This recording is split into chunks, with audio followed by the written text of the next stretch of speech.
इस खबर के प्रायोजक है डॉक्टर अनुष्का विधि महाविद्यालय। कानून के क्षेत्र में बनाए अपना मुकाम। प्रताप नगर, नियर ट्रांसपोर्ट नगर, एयरपोर्ट रोड, उदयपुर। कि आज सभी को विदित है कि आज उदयपुर विकास प्राधिकरण की जो जनरल बॉडी की मीटिंग थी और उसमें कई सारे एजेंडास को अभी रखा गया है, जो कि मीटिंग अभी भी कंटिन्यूड है। प्रमुखता एक बजट घोषणा को लेकर था, जो वित्तीय वर्ष 2024-25 के बजट प्रावधान में क्या क्या है उसके बारे में है कि तो इसमें लगभग 916 करोड़ की आय का इस बार प्रावधान रखा गया है और 902 करोड़ रुपए के व्यय मद का प्रावधान रखा गया है। इसमें से प्रमुखता जो विकास कार्य है उसमें 692 करोड़ के विकास कार्यों को लिया गया है। उसकी अगर बात करें 251 करोड़ तो पुराने स्पिल ओवर कार्य रहेंगे और 441 करोड़ नवीन कार्यों के लिए लिया गया है। सबसे प्रमुखता अगर हम देखें तो उदयपुर शहर की यातायात सुगमता एवं आधारभूत संरचना विकास कार्य को एक सबसे इंपॉर्टेंट चीज़ है। इसमें जो शहर के हमारे जो प्रमुख 6 मार्ग हैं, जो हमारे शहर की जो एंट्री पॉइंट्स हैं, उन सब में एक विकास प्रवेश द्वार बनाना और उन रोडों को, क्योंकि एक टूरिस्ट सिटी है उदयपुर और उदयपुर टूरिस्ट सिटी में जहाँ से टूरिस्ट एंट्री करता है, तो रोड्स की ब्रॉडनिंग करना है और उन रोड्स को जितना चौड़ा कर सकते हैं और उसमें एक ब्यूटीफुल तरीके से मीडियंस वगैरह डल जाएँ, इसकी कोशिश है, तो इसका प्रावधान रखा गया है। इसके साथ ही शहर की जो प्रमुख सड़कें हैं, 34 सड़कों को लेकर रखा गया है। उनके जिनकी डीएलपी पूरी हो चुकी है, जिनको ब्रॉड करना है, जहाँ पे कहीं के बॉटलनेक्स उनको सही करते हुए इसके प्रावधान लिए गए। इसमें अगर मैं मेजर बताऊँ तो जैसे पीर बावजी से भुवाना गाँव होते हुए भुवाना सर्किल की 80 फीट चौड़ी रोड करना है। दक्षिण विस्तार के ए ब्लॉक में आंतरिक सड़कों को निर्माण कार्य करना है और वहाँ पे ऑक्शन करना है, या जिन लोगों को पुराने जो यूआईटी के जो अस्फाल यूआईटी जिसके कमिटमेंट थे कि जिन लोगों को हमने लैंड फॉर लैंड स्कीम में वहाँ दिया था, या जिन लोगों की भूमियाँ वहाँ थी, जिन काश्तकारों को वहाँ दिया था, तो उनको इस बार सेटल करने के लिए लगभग प्रावधान रखा है। शोभागपुरा सर्कल से जीएसएस तक 100 फीट चौड़ी सड़क का भी कार्य लिया है। मेवाड़ हॉस्पिटल रोड जंक्शन के 100 फीट का भी लिया है। ये सारे कार्य वही लिए गए हैं जो बड़े इंपॉर्टेंट थे, जो बार बार हमको मीडिया से या जन सामान्य से हमें प्राप्त हुए हैं। ये बड़े रोडों में लगभग हमने 118 करोड़ का प्रावधान रखा है। इसके साथ ही जो छोटे रोड्स हैं, जो मिनी रोड्स हैं, 40 फीट के रोड्स हैं, किसी कॉलोनी के अंदर के रोड्स हैं जिसको यूआईटी को डेवलप करना है, रीस्ट्रेंथन करना है, उसके लिए 75 करोड़ का प्रावधान रखा गया है। इसके अलावा ड्रेनेज निर्माण, क्योंकि हमारे लेक सिटी है, लेक्स बहुत छोटे बड़े बहुत सारे लेक्स हैं और एक इस सिटी का एक खास बात है कि इसमें लेक्स जो इंटरकनेक्टेड है, तो कई बार ये होता है कि एंक्रोचमेंट वगैरह की शिकायतें आती हैं और लेक की हमारे लेक्स के कैचमेंट या जो पूरा लेक सिटी का जो हमारा ड्रेनेज सिस्टम है वो ख़राब ना हो, उसको संभालें। इसके हेतु 16 मुख्य नालों को चिन्हित किया गया है और उन नालों के ऊपर 27 करोड़ रुपए से उनके ड्रेनेज सिस्टम को ठीक किया जाएगा और उसके परमानेंट चैनल्स बनाए जाएंगे। उसमें अगर मैं कुछ प्रमुख नाले बताऊँ तो पन्यादाय नगर बी ब्लॉक में है, सवीना चौराहे से खेड़ा सर्कल 100 फीट के आसपास के जो नाले हैं, दक्षिण विस्तार योजना के हैं, न्यू नवरत्न कॉम्प्लेक्स के अंदर जो 80 फीट के रोड के उसके नाले हैं, टाइगर हिल के आसपास के जो नाले हैं उन सभी को लिया जाएगा। इस तरीके से पूरे 16 नाले हैं। इसके अलावा जो छोटी कॉलोनियाँ हैं उनमें छोटे छोटे नाले हैं या नालियाँ हैं, उनके लिए अलग से इस बार विशेष करके 28.5 करोड़ रुपये हमने रखे हैं, ताकि उन नालियों को हम लोग विशेष रूप से ध्यान देते हुए, ताकि जो प्रॉब्लम जो आती है कि नई कॉलोनियाँ विकसित हो रही है और नालियों की प्रॉब्लम है, उन सबको ठीक किया जाए। इसके अलावा झीलों की साफ सफाई, तालाबों के विकास और सौंदर्यीकरण के लिए 3.5 करोड़ रुपये का प्रावधान रखा गया है। इसके अलावा एक जो हमारा शहर का काफ़ी एक अच्छा द्वीप है जिसका नाम नेहरू गार्डन है, जो यूआईटी को पीडब्ल्यूडी से हस्तांतरित हुआ था, उसमें हमारा सिविल वर्क पूरा हो चुका है। हॉर्टिकल्चर का काम ये मानसून के टाइम पे चल रहा है और उसको इस बार थोड़ा सा एक विशेषकर गार्डन बनाने का प्लान है, यानी उसको एक थीम पार्क के रूप में डेवलप करने की योजना बनाई जा रही है। उसमें यह रहेगा कि रात के लिए थोड़ा सा शो हो जाए और आपका थीमेटिक बने, यानी एनिमल थीम पे, क्योंकि उसमें जैसे स्पीकिंग ट्री हो जाएगी और आपके रात को glow in the night animal, dark animals रहेंगे, उसमें ब्यूटीफुल प्लांटेशन। इस सब के चक्कर में हमने एक पूरा पीपीपी मोड में इसको लिया है और इसका एक पूरा इसमें हमने जो मेजर चीज़ें हैं जिसे बताना चाहूँगा, म्यूजिकल फाउंटेन है, multimedia water show, 7D theatre, thematic प्रवेश द्वार, artificial glow animal, animatronics, facade lighting और सेल्फी पॉइंट, ताकि पर्यटन को वहाँ पे विशेष बढ़ावा मिले। और एक अभी तक हमारे यहाँ कोई थीमेटिक पार्क नहीं है, तो एक थीमेटिक पार्क बनाने की प्लानिंग है। इसमें 7D थिएटर के लिए जो अंदर एक वहाँ पे झरोका उसके अंदर बनाने का प्लान किया है, तो उसके लिए 14 करोड़ रुपये रखे हैं। खेल सुविधाओं का विकास के लिए लगभग जो हमारा वहाँ पे ग्राउंड है और उमरडा में भी जो ग्राउंड है, तो ये जो हमारे क्रिकेट स्टेडियम से, लेकिन यहाँ पे हमेशा कमी देखेगी कि वहाँ पे पवेलियंस नहीं है, तो वहाँ पवेलियन वगैरह बनाने का हमने प्लान लिया है। इसके अलावा इस बार जो हमारे सौर विद्युतीकरण और सौर ऊर्जा कार्य करने के लिए भी लिया गया है, इसमें 27 करोड़ का प्लान हमने लिया है।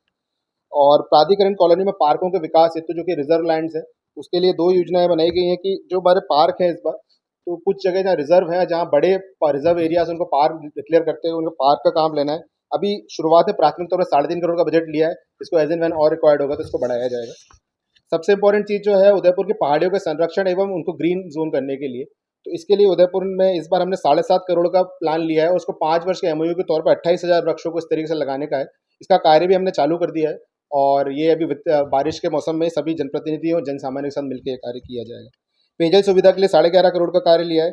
दो मेजर इश्यूज जो अभी रेलवे के रिलेटेड हैं, जो यूआईटी और सिटी को फेस करने पड़ते हैं यूडीए के साथ, वो ये है कि जैसे नोका गांव के आसपास रेलवे अंडरपास बनाने का एक बहुत बड़ा जो बहुत समय से मांग रही है, और एक हमारा उमरडा के आसपास का एरिया है, तो इनके लिए हमने 16 करोड़ का लगभग क्षमा कीजिए 4 करोड़ का भी इनिशियली डीपीआर उसका प्रावधान लिया है। उसके डीपीआर बनते हैं, इसको फर्दर हम स्ट्रेंथन करेंगे।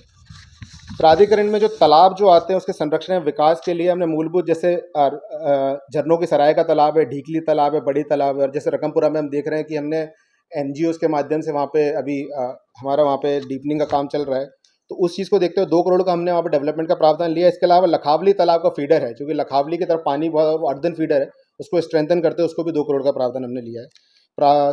प्राधिकरण क्षेत्राधिकार में शमशान जो है, जो चारों तरफ शहर के जो बड़े बड़े शमशान है, उसमें 3 करोड़ के डेवलपमेंट का प्रावधान लिया है। और घर घर कचरा संग्रहण का जो है, जबकि पहले की हमारी जो बैठक हुई थी यूडीए की संभाग आयुक्त महोदय की अध्यक्षता में, उसमें इस बार नगर निगम को ये पूरा ABCD जो हमारे चारों जोन है, जोन 1, 2, 3, 4, उनमें नगर निगम ही करेगा सफाई की व्यवस्था। नगर निगम को हस्तांतरित करने के लिए 7 करोड़ का प्रावधान लिया है। ये अगले वित्त वर्ष में और बढ़ जाएगा, तो उसके लिए भी 1 और 2 जोन के उन्होंने टेंडर भी लगा दिए। 3 और 4 का सर्वे हो चुका है, तो वो भी जल्दी कार्रवाई चालू हो जाएगी। सीवरेज नेटवर्क का कार्य जो विशेषकर जैसे हमारा हाई राइज जोन जो डेवलप हो रहा है, नवरत्न वाला जो एरिया, वहाँ पे सीवरेज की बड़ी समस्या देखने को मिली है। फेज वाइज मैनर में वहाँ पे 10 करोड़ का वित्तीय प्रावधान वहाँ पे लिया है, और अन्य सौंदर्य के लिए चीज़ों के लिए 3.5 करोड़ का प्रावधान लिया है। इसके अलावा और भी जो बिंदु हैं उसके एजेंडाज अभी ऑनगोइंग है, जो बजट मीटिंग चल रही है, उसमें जो भी रहेगा मैं आपको आगामी बैठक बताऊँगा। खातेदारों को तो मुआवजा हो गया था, उन्होंने सहमति के आधार पर खोला था। कुछ खातेदार सहमत नहीं थे। जहाँ तक मेरे संज्ञान में लगभग 12 ऐसे खातेदार हैं। उन्होंने कोर्ट में दिया था, कोर्ट के निर्णय विधि अनुसार कार्रवाई के लिए, तो उसको एक बार प्राधिकरण की बैठक में आज रखा है। उसका जो भी निर्णय होगा मैं आपको सूचित करूँगा। सर ये सेक्टर विस्तार के लिए क्या प्लान है? सेक्टर विस्तार का यूडीए का जो देखिए, उस दिन जो जनप्रतिनिधियों के साथ जो बैठक हुई थी, उसमें ये विचार आया था कि यूडीए के क्षेत्र को अभी ना बढ़ाया जाए, क्योंकि कॉस्ट का बढ़ने का जो रहता है उसका था। इसमें 2 बातें हैं, हमें 2 चीज़ों के बारे में सोचना होगा। एक तो जैसे उस दिन जो कुछ जनप्रतिनिधियों ने जो बात की थी कि शहरीकरण अगर नहीं हुआ है तो उन जगहों को लेने का कोई औचित्य प्रतीत नहीं होता है। इसमें 2 चीज़ें हमको ये देखना है कि हमारा शहरीकरण कितना हुआ है, नंबर 1, और दूसरा भविष्य में वहाँ शहरीकरण होने से हमारे शहर के चीज़ों को फ़र्क ना पड़े। जैसे अगर हम कुछ एरियाज़ की बात करें, वो गाँव इतने इकोलॉजिकली सेंसिटिव है जहाँ से हमारा पूरा वाटर शेड बनता है, जैसे पिछोला, फतेह सागर, और हम अपने प्रमुख लेक भरते हैं। अगर हम उनको अगर वहाँ शहरीकरण इस तरीके से हो जाए, अनरेगुलेटेड रहे, तो वो हम उस पर फिर हमारे लेकों पे प्रभाव पड़ता है। तो इसके लिए जो अभी प्राधिकरण में निर्णय हम ले रहे हैं कि कमेटी बनाई गई, इसमें जोन एसटीपी हमारे एसटीपी रहेंगे और हमारी इंजीनियरिंग टीम रहेगी। जिन गाँवों में जो लगते हुए हैं वार्ड, जो आज 70 वार्ड हैं, और उसके आगे जो हमारी सीमा है, उसके आगे जितने गाँव हैं, उनमें कितना शहरीकरण हो गया है, उसके आधार पर एक लिस्ट बनाई जा रही है। उसके आधार पर जिन गाँवों में एक शहरीकरण, उसके बाद हम कमेटी में चेयरमैन साहब को, कलेक्टर साहब की अध्यक्षता में पुनः बैठक करेंगे, जनप्रतिनिधियों को भी लेंगे साथ में, और साथ में इकोलॉजिकली सेंसिटिव एरियाज़ को भी देखेंगे कि ऐसे कौन से गाँव हैं जिनको शहरीकरण के तौर, जहाँ पे, ताकि ऐसा अर्बनाइजेशन ना हो जाए कि हमारे शहर में जो हमारे वाटरशेड चैनल से ब्लॉक हो जाए। तो इन दोनों चीज़ों को देखते हुए इसका निर्णय लिया जाएगा। तो इसको अभी इस बैठक में तो उन गाँव को ऐड करने की बात नहीं है, लेकिन उनको भविष्य में कमेटी के माध्यम से किया जाएगा। जो नाले 35.5 किलोमीटर के नाले यूआईटी के यूडी के क्षेत्र में आते हैं, तो लगभग उसमें हमारे 85% की क्लीनिंग हो चुकी है। कुछ कुछ जो मेजर जहाँ पे इश्यूज आ रहे हैं, जैसे कुछ तालाबों के आसपास के एरिया में जहाँ लोग लगातार कचरा डालते हैं, वहाँ एक इशू है, तो उसके लिए हमने चेतावनी बोर्ड भी लगाए हैं। हमारी अब पेट्रोलिंग टीम्स को हमने इंस्ट्रक्ट भी किया है कि उसमें फाइन पेनल्टी करें। बाकी जैसे ग्रामीण क्षेत्रों के भी जो लोग हैं, तितरडी पंचायत का विशेष उल्लेख करना चाहूँगा, तितरडी के लोगों ने इस पर अच्छा एक पहल किया है कि वो लोग वहाँ के लोगों को अब कैच कर रहे हैं। तो मेरा आपके मार्फत यही है कि ग्राम पंचायत के लोग और आसपास के लोगों की, अगर हम हमारे पड़ोसी को इसमें चेक करना चालू करें, क्योंकि हम एक बार सफाई कर सकते हैं, बार बार अगर वो सफाई होगी तो कचरा हमारे यहाँ आना है। तो ये हमारा शहर है, हम इसको स्वच्छ रखें। और जैसा कि है, मैंने आपको बताया कि कुछ क्षेत्रों में नगर निगम की सफाई की व्यवस्था चालू हो जाएगी। अगले 5-6 महीने के अंदर ये सफाई व्यवस्था काफ़ी अच्छी हो सकती है। नगर निगम पूरा इसको इंटीग्रेटेड टेंडर कर रहे हैं। हमारे जो पहले के टेंडर्स उसमें कुछ कमियाँ थी, उसको हमने रेक्टिफाई किया है, और नगर निगम को उसके साथ अकॉर्डिंग पैसा भी दे रहे हैं। तो ये 5-6 महीने के अंदर ये चीज़ हो जाएगी। बाकी जो मेजर नालियों की सफाई और नालों की सफाई ऑलमोस्ट 90% के आसपास हमारी कंप्लीट हो चुकी है। आगामी 5-7 दिन के अंदर हम 100% अचीव कर लेंगे। जैसा आपने बताया, ये अभी ये जो बैठक है, इसमें इसी बारे में बात चल रही थी कि इसमें किस, तो इस तरीके से कर्मियों के लिए बात कर रहे हैं। तो इसमें 2-3 तरह की बातें आती हैं कि जो, या तो सरकार को भी हम लिख रहे हैं कि एलडीसी यूडीसी जो और भी चाहिए वो आए, क्योंकि पे मैंने जो पहले जो हमारे रिटायर्ड एम्प्लॉयज़ थे उनको हटा दिया गया था, इस वजह से सडनली ये डिप आया था। तो इसके लिए कर रहे हैं, और भी इस तरह की चीज़ें देख रहे हैं। प्लस जो हमारे और कंप्यूटर ऑपरेटर्स है उसके टेंडर को भी चेंज करते हैं, quality based QC based system होता है, उसके मार्फत इस बार हम उनको लेकर आएंगे। तो एक वो भी तरीका है, और कोशिश ये की जा रही है कि हमने अभी जैसे ही प्राधिकरण बना है, जिसके बाद हमारी स्ट्रेंथ जो बढ़ानी, कैडर स्ट्रेंथ बढ़ाने के लिए हमने उसमें लेटर लिखा, उसमें हमने इसके लिए बात को जिक्र कर दिया है। तो सरकार से इसमें बात चल रही है, उम्मीद है कि जल्दी इस चीज़ भी